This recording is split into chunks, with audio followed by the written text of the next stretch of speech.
ఆ రోజు మొట్టమొదటిసారిగా శాసనమండలి సభ్యుడిగా ఈ ఖమ్మం ప్రాంతానికి నేను రావడం జరిగింది.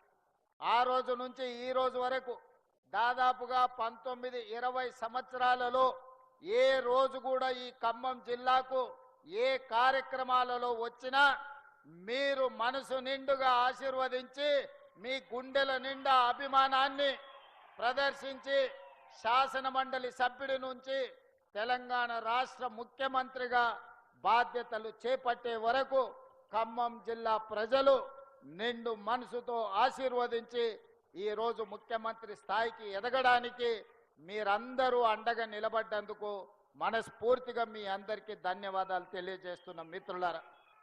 అదేవిధంగా మిత్రులారా, ఈ సందర్భంగా ఇద్దరు గొప్ప వ్యక్తులను సంక్షేమ పథకాలను అమలు చేయడంలో పేదవాళ్ళ గుండెల్లో శాశ్వతంగా చిరస్థాయిగా వాళ్ళ పేర్లు నిలిచిపోయినాయి.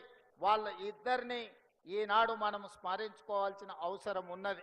అందుకే ఈనాడు ఈరోజు విషాదకరమైన రోజు అన్న నందమూరి తారక రామారావు గారి వర్ధంతి.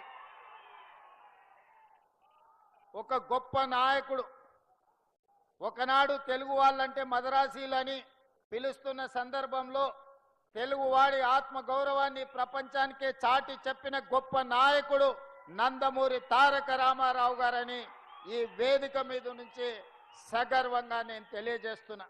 అదే కాదు, ఆనాడు పేదవాడికి పట్టెడు అన్నం పెట్టాలి, పేదవాడి కడుపు నింపాలి, పేదవాడి కళ్ళల్లో ఆనందం చూడాలి అని ఆనాడు 2 రూపాయలకే కిలో బియ్యం పథకాన్ని ప్రవేశపెట్టి ప్రతి పేదవాడికి తెల్లన్నం తినే అవకాశం ఆనాడు పెద్దలు తారక రామారావు గారు అవకాశం ఇచ్చారు.